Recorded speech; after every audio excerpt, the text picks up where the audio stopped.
வணக்கம். இன்று திருப்பாவையின் 18வது பாசுரத்தை காண்போம். ஆண்டாள் மிக அழகாக ஒவ்வொருவராக கூப்பிடுகிறாள் கண்ணனை எழுப்புவதற்காக. முதல்ல என்ன சொன்னால், தோழியரோடு போய் நம்மலாம் வாசலில் நின்று பாடுவோம் வாங்க அப்படின்னா ஒரு ஒருத்தி எந்திரிக்க மாட்டேங்கிறா, அடம் பிடிக்கிறா. அவகிட்டெல்லாம் சண்டை போட்டு ஒரு வழியாக எல்லோரும் வராங்க. வந்தால் இன்னும் கண்ணன் உறங்கி கொண்டிருக்கிறான். சரி, அவனுடைய அம்மாகிட்ட சொல்லுன்ட்டு யசோதை கிட்ட சொல்கிறா, பலராமன் கிட்ட சொல்கிறா. இப்போ எங்கே வந்துட்டா? நப்பின்னையிடம் வந்து விட்டாள். கண்ணனின் மனையாட்டியான நப்பின்னை கிட்ட வந்துட்டாள். என்ன சொல்கிறா? மத யானை போன்ற தென்னிய தோள்களை உடையவன் நந்தகோபாலன். அந்த நந்தகோபாலனுடைய மருமகள் தானே நீ. நீயும் உறங்கி கொண்டிருக்கிறாய். இங்கே வந்து பாரு, வெளியில் கோழிகள் கூவுகின்றன, எழுந்துவிட்டன, விடியற்காலை என்று அவை பறைசாற்றுகின்றன. குறுக்கத்தி மலர குயில்கள் கூவிக்கொண்டிருக்கின்றன. அழகிய மலர் சூடிய மணாட்டியே, நப்பின்னையே, நீயாவது உன் கணவனை எழுப்பக்கூடாதா?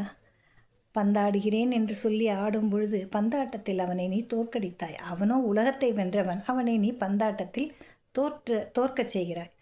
அவனை பற்றி நீ வசை பாடுவாயோ அல்லது இசை பாடுவாயோ? உனக்கு துணையாகவும் பக்கபலமாகவும் நாங்களும் இருப்போம் அல்லவா? எங்களையும் உன்னோடு சேர்த்து கொள்ள வேண்டும் என்று நாங்கள் ஆசைப்படுகிறோம். அதனால் நப்பின்னையே, அந்த அழகான மணாளனை நீ எழுப்பு.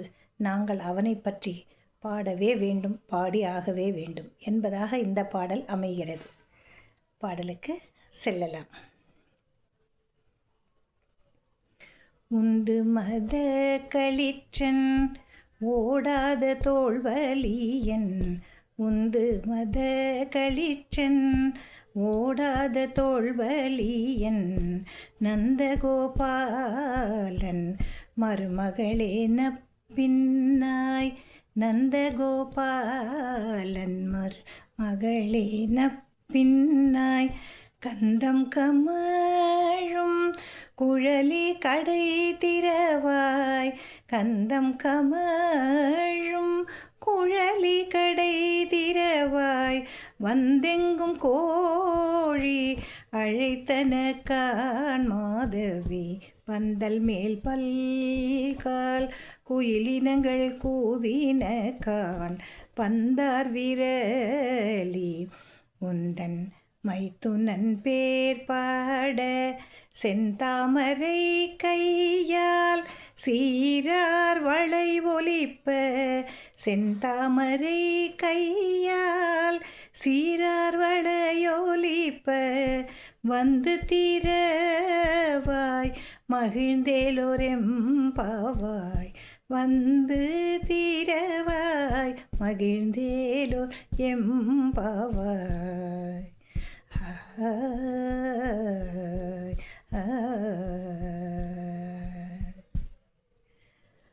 ஆண்டவளுடைய அழகான கற்பனையை இந்த பாடல் நமக்கு காட்டுகிறது. நாளை அடுத்த பாசுரத்தில் நாம் பார்க்கலாம். நன்றி.